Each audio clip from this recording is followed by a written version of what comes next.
Hello दोस्तों, आपका स्वागत है स्कॉलर एलाइड में।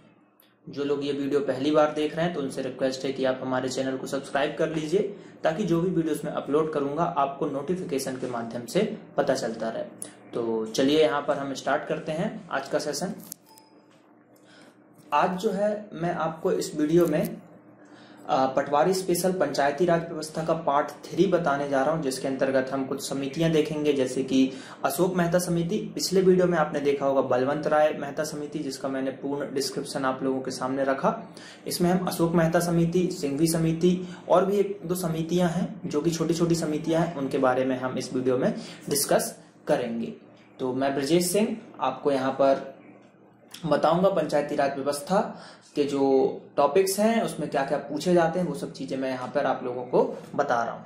तो चलिए देखते हैं क्या है। तो सबसे पहले यहाँ पर हम देख रहे हैं अशोक मेहता समिति के बारे में। तो अशोक मेहता समिति, जैसा कि मैंने बलवंत राय मेहता बताया था, तो यहाँ पर हम अशोक मेहता समिति, राय नहीं लगाना है, बस अशोक मेहता समिति की हमको बात करनी है। ठीक है, बलवंत राय मेहता समिति थे, ये अशोक मेहता समिति है।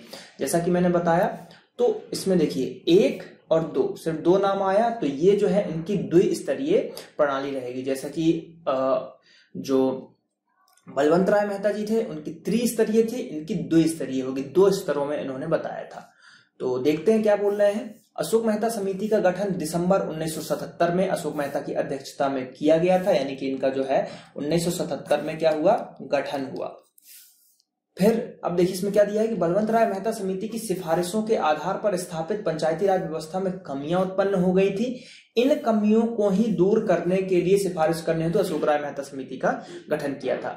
यानी कि जो बलवंत राय मेहता समिति थी, उन्होंने बताया कि 3 स्तरों में होना चाहिए, ग्राम में ग्राम पंचायत होना चाहिए, खंड में होना चाहिए, उसके बाद जिला में जिला परिषद होना चाहिए। इस तरीके से जो है पंचायत खंड में जैसे पंचायत समिति होना चाहिए। तो ये चीजें उन्होंने बताई थी। तो इनमें कुछ और कमियां रह गई थी, जिसके कारण उसको सही करने के लिए अशोक मेहता समिति का गठन किया गया। तो इन्होंने क्या बताया देखते हैं। चलिए अब बात करते हैं कि अशोक मेहता समिति। तो अशोक मेहता समिति जो था, इनमें 13 सदस्य थे। कितने सदस्य थे? 13 सदस्य थे। और समिति ने 1978 में अपनी जो है रिपोर्ट गवर्नमेंट को सौंप दी। ठीक, केंद्र सरकार, सेंट्रल गवर्नमेंट को सौंप दी, जिसमें पंचायती राज व्यवस्था का एक नया मॉडल प्रस्तुत किया गया था। नया मॉडल यानी कि वही 2 स्तर में। ठीक है, 2 स्तर में इसको जो है प्रकट किया गया था। 3 स्तर में किया था बलवंत राय ने, इन्होंने 2 स्तर का मॉडल दिया था। समिति द्वारा दी गई रिपोर्ट में केवल 132 सिफारिशें थी, यानी कि 132 इन्होंने सिफारिश दी थी। तो उनमें से जो कुछ प्रमुख सिफारिश, देखिए सभी 132 ना हम याद कर सकते हैं, ना मैं आपको यहाँ पर 132 बता सकता हूं। जो मुझे डेटा मिला है उसमें से 5-6 जो इंपॉर्टेंट थी, जो कुछ प्रमुख थी, वो यहाँ पर हम डिस्कस करेंगे। तो देखते हैं कौन कौन सी। ये देखिए 6 है हमारे पास। तो देखते हैं क्या बोला जा रहा है। पहला, राज्य में विकेंद्रीकरण का प्रथम स्तर जिला होना चाहिए। एक इन्होंने ये बोला। जैसे कि देखिए बलवंत राय ने क्या बोला था कि पंचायती राज व्यवस्था विकेंद्रीकरण और लोकतांत्रिक उनको नाम दिया गया था। तो इन्होंने बोला कि राज्य में जो विकेंद्रीकरण होगा उसका प्रथम स्तर ग्राम न रखकर जिला हम रखेंगे। ठीक है, जिला स्तर के नीचे मंडल पंचायत का गठन किया जाए, यानी कि जो जिला है उसके नीचे, जिला स्तर के नीचे जो भी आएगा उसमें मंडल पंचायत का गठन होना चाहिए, जिसमें करीब 15,000 से 20,000 जनसंख्या एवं 10-15 पंचायत शामिल हों। ये उन्होंने सिफारिश दी थी। और क्या दिया था कि ग्राम पंचायत तथा पंचायत समिति को समाप्त कर देना चाहिए। ये जो है बहुत ही बड़ा गलत चीज, यानी कि उन्होंने बोला कि भाई ग्राम पंचायत और पंचायत समिति होना ही नहीं चाहिए। यानी कि जो बात की गई थी कि ग्राम स्तर पर ग्राम पंचायत होगा, खंड स्तर पर पंचायत समिति होगा, तो इसको आप खत्म ही कर दो, बस जिला स्तर पर जिला परिषद को रहने दो। ठीक है, जिला परिषद को रहने दो, ये इन्होंने बोला। तो ये तो बहुत ही गलत बात हुई। तो ये बोला। चौथे में क्या बोला कि मंडल अध्यक्ष का चुनाव प्रत्यक्ष तथा जिला परिषद के अध्यक्ष का चुनाव अप्रत्यक्ष होना चाहिए। तो ये भी एक गलत हुआ कि जिला परिषद, जिला के लोग मतलब उसको वोट ही नहीं दे पाएंगे। हमारे जिले का आदमी है, उसको हम वोट ही नहीं दे पाएंगे कि प्रत्यक्ष है अप्रत्यक्ष है, क्या है कैसे है, हो जाएगा। चुनाव प्रत्यक्ष नहीं होगा, अप्रत्यक्ष होगा, पता नहीं चलेगा। ठीक है, इस तरीके से तो प्रत्यक्ष और अप्रत्यक्ष का इन्होंने ऐसा बताया। फिर जो बात करते हैं कि मंडल पंचायत, तो मंडल पंचायत तथा परिषद का कार्यकाल 4 वर्ष होना चाहिए।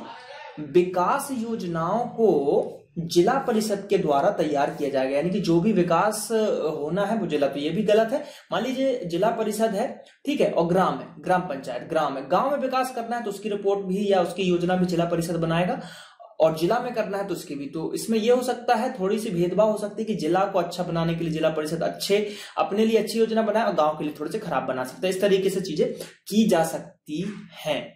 तो ये कुछ जो है महत्वपूर्ण, उसमें जो 132 में से सिफारिशें थी वो यहां पर मैं छाट के आप लोगों को बता रहा हूं। अब देखिए नीचे अगली लाइन क्या लिखी हुई है।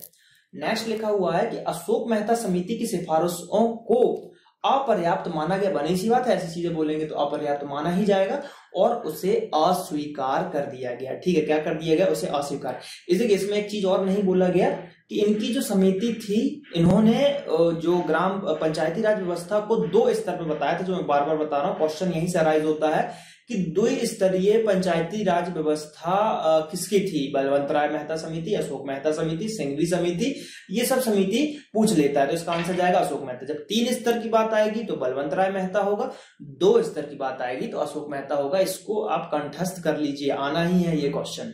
ठीक है, बात करते हैं डॉक्टर पीवी के राव समिति की। अब देखिए अशोक मेहता उतना ही छोटा सा था, डॉक्टर पीवी के राव समिति, इनको देखते हैं। तो ये 1985 में डॉक्टर पीवी के राव की अध्यक्षता में एक जो है समिति का गठन किया गया था और उन्हें यह कार्य सौंपा गया था कि वह, अब देखिए जहां से मैं अंडरलाइन कर रहा हूं याद रखिएगा, वह ग्रामीण विकास तथा गरीबी को दूर करने के लिए प्रशासनिक व्यवस्था पर सिफारिश करें। तो इतनी चीज आप कॉपी में नोट कर लीजिए, बस इतनी ही चीज इंपॉर्टेंट है डॉक्टर पीवी के राव समिति। क्वेश्चन यही बनता है कि इनमें से कौन सी समिति थी जिसने ग्रामीण विकास तथा गरीबी को दूर करने के लिए सिफारिशें की थी, या ग्रामीण विकास तथा गरीबी को दूर करने के लिए कौन सी समिति बनाई गई थी? तो यह समिति थी डॉक्टर पीवी के राव समिति। तो बस इतना ही इंपॉर्टेंट है, और एक डेट कि पीवी के राव समिति कब बनी, तो 1985 में। अब देखते हैं और क्या बोला गया। इस समिति ने राज्य स्तर पर राज्य विकास परिषद, जिला स्तर पर जिला परिषद, मंडल स्तर पर मंडल पंचायत, गांव स्तर पर गांव सभा या ग्राम सभा का गठन की सिफारिश की। यानी कि उन्होंने क्या क्या बोला, जिला स्तर पर जिला परिषद होना चाहिए, मंडल स्तर पर मंडल पंचायत होना चाहिए, ग्राम स्तर पर ग्राम सभा का गठन होना चाहिए। ठीक है, इसकी सिफारिश की गई। इस समिति ने विभिन्न स्तरों पर अनुसूचित जाति तथा अनुसूचित जनजाति एवं महिलाओं के लिए आरक्षण की भी सिफारिश की। तो ये भी आईएमपी होता है, इस पर भी क्वेश्चन नहीं बना है लेकिन बन सकता है कि अनुसूचित जाति, अनुसूचित जनजाति और महिलाओं के लिए आरक्षण की सिफारिश किस समिति ने की? तो वो की डॉक्टर पीवी के राव समिति ने। लेकिन समिति की सिफारिशों को अमान्य कर दिया गया। सरकार को फिर इनकी भी मतलब जो है ये अच्छी नहीं लगी योजना वगैरह, तो इसको भी सरकार ने नहीं माना और बोला कि रहने दीजिए, आपसे ना हो पाएगा। ठीक है, चलिए बात करते हैं हम अगले क्वेश्चन की। यहां पर अगले क्वेश्चन नहीं, यहां पर अगली समिति है जो है डॉक्टर LM सिंधवी समिति। ठीक है, LM सिंधवी समिति। तो हमने डॉक्टर पीवी के राव समिति पढ़ा और अब हम देख रहे हैं डॉक्टर LM सिंधवी समिति। इनका देखते हैं क्या बोला जा रहा है कि ये पंचायती है, सॉरी टाइपिंग मिस्टेक है, पंचायती संस्थाओं के कार्यों की समीक्षा करने तथा उसमें सुधार करने के संबंध में सिफारिश करने के लिए सिंधवी समिति का गठन किया गया। किस लिए किया गया, देखिए फिर से देखते हैं। पंचायती राज संस्थाओं के कार्यों की समीक्षा तथा उसमें सुधार करने के संबंध में। तो अगेन क्वेश्चन ये उठ सकता है कि डॉक्टर LM सिंधवी समिति किससे रिलेटेड है? तो पंचायती राज संस्थाओं के कार्यों की समीक्षा करने तथा उसमें सुधार करने के संबंध में जो है ये समिति का गठन किया गया था। और इस समिति ने क्या किया? इस समिति ने किया कि ग्राम पंचायतों को सक्षम बनाने के लिए गांवों का पुनर्गठन की सिफारिश की तथा साथ साथ में यह भी सुझाव दिया कि गांव यानी कि ग्राम पंचायतों को अधिक वित्तीय संसाधन उपलब्ध करा जाए, यानी कि पैसा उनको फंडिंग ज्यादा की जाए ताकि ज्यादा अच्छा काम हो सके। ठीक है, पंचायती राज संस्थाओं में ये सब काम हो सके, तो ये चीजें आपको याद रखनी है। ठीक है, यहाँ पे मैं आप लोगों से बस एक क्वेश्चन पूछना चाहता हूं, हम नेट पे सर्च करके कमेंट में बताइए, ये जो डॉक्टर एल.एम. सिंघवी समिति है इसका गठन कब हुआ? इसकी आपको डेट बतानी है, डेट या फिर सन मिल जाए, ईयर मिल जाए तो आप वो भी बता सकते हो, जैसे कि 1985 था आपका केवी समिति। ठीक है, तो इसका कितना है 1900, जो भी होगा आपको कमेंट करके बताना। मैं यहाँ पे ऑप्शन नहीं दूंगा, आपको डायरेक्ट कमेंट करना है कि इतने में इसका गठन किया गया था, ये चीजें आपको कमेंट करके बतानी है। तो यहाँ पर दोस्तों वीडियो जो है समाप्त होता है। तो ये पार्ट 3 था, जल्द ही पार्ट 4 इसका अपलोड किया जाएगा। तो आप लोगों से रिक्वेस्ट है कि हमारे चैनल को सब्सक्राइब कीजिए, ये हमारा फेसबुक पेज है www.facebook.com/scholaralite, इसको भी लाइक कीजिए, और ये हमारी वेबसाइट है www.scholaralite.co.in। तो इस वेबसाइट पे भी जाकर आप वीडियोस वगैरह देख सकते हैं। अभी ये वेबसाइट जो है अंडर कंस्ट्रक्शन है, बन रही है, बिल्ड हो रही है, मेरे द्वारा ही बनाई जा रही है, हमारी टीम के द्वारा इस पर मेहनत की जा रही है। तो जल्द ही बहुत सारे फीचर्स आप लोगों के लिए आने वाले हैं, तो सब्सक्राइब करते रहिए चैनल को और देखते रहिए वीडियोस को और एग्जाम को क्रैक करते रहिए। जैसे कि कांस्टेबल का रिजल्ट आ चुका था, उसमें लगभग 50+ स्टूडेंट्स का सिलेक्शन हुआ है। तो ऐसे ही एसआई में भी सिलेक्शन मैं चाहूंगा कि ज्यादा से ज्यादा लोग सिलेक्ट होए, तो ज्यादा से ज्यादा वीडियोस को देखिए, पढ़ाई कीजिए और पटवारी में भी सिलेक्शन लीजिए। चलिए मिलते हैं हम अगले वीडियो में, जो कि अगला वीडियो जल्दी अपलोड होगा। चलिए, थैंक यू।